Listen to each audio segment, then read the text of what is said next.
এই দুই ধরনের ব্যক্তির রোজা আল্লাহর দরবারে কবুল হয় না। এই দুই ধরনের ব্যক্তি যতই রোজা রাখুক না কেন তার কোনো প্রতিদান তারা পাবেন না। রাসূলুল্লাহ সাল্লাল্লাহু আলাইহি ওয়াসাল্লাম বলেছেন, এই দুই ধরনের ব্যক্তিকে আমি শাফায়াত করব না এবং তাদের আমি উম্মত বলেও পরিচয় দিব না।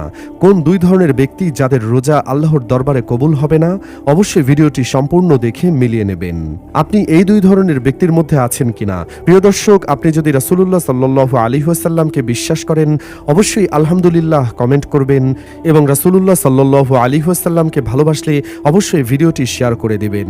রোজার মাস গুনাহ মাফের মাস। রাসূলুল্লাহ সাল্লাল্লাহু আলাইহি ওয়াসাল্লাম বলেছেন, যে ব্যক্তি রমজান মাসে তার গুনাহ থেকে মাফ পেল না সে ধ্বংস হোক।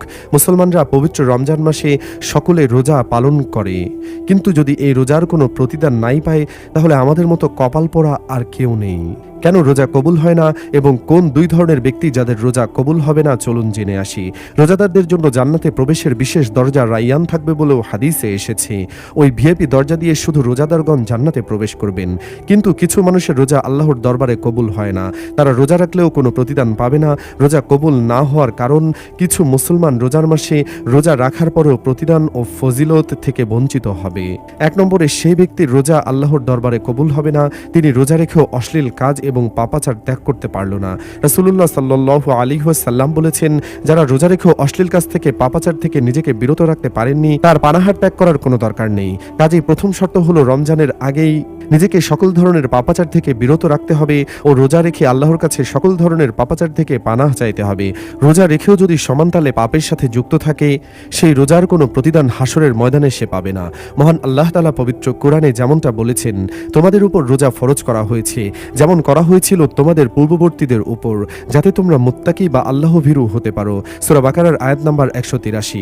জিবরাইল আলাইহিস সালাম রাসূলুল্লাহ সাল্লাল্লাহু আলাইহি ওয়াসাল্লামের নিকট বললেন, যে ব্যক্তি তার পিতামাতার কাউকে বৃদ্ধ অবস্থায় পেয়েছে কিন্তু তাদের খেদমত বা সেবা যত্ন করেননি, জান্নাতের মালিক হতে পারেননি, সে ধ্বংস হোক। উত্তরে রাসূলুল্লাহ সাল্লাল্লাহু আলাইহি ওয়াসাল্লাম বললেন, আমিন।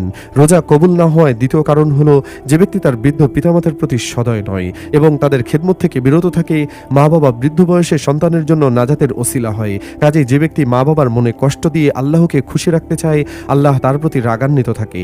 রাসূলুল্লাহ সাল্লাল্লাহু আলাইহি ওয়াসাল্লাম কখনোই তাকে উম্মত বলে পরিচয় দেবেন না।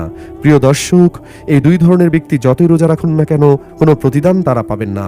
অবশ্যই আমাদের প্রকৃত মুমিন হতে হবে ও প্রকৃতপক্ষে আল্লাহকে মনে প্রাণে বিশ্বাস করে ইসলাম কায়েম করতে হবে। রাসূলুল্লাহ সাল্লাল্লাহু আলাইহি ওয়াসাল্লাম বলেন, রোজা ও কোরআন কিয়ামতের দিন বান্দার জন্য সুপারিশ করবে। রোজা বলবে, হে আল্লাহ, তাকে দিনের বেলায় পানাহার ও যৌন সঙ্গম থেকে পূর্ণ বিরত রেখেছে, তার ব্যাপারে আমার সুপারিশ কবুল করুন। আরো বলবে, আমি তাকে রাতের নিদ্রা থেকে বিরত রেখেছি, কাজেই তার ব্যাপারে আমার সুপারিশ কবুল করুন।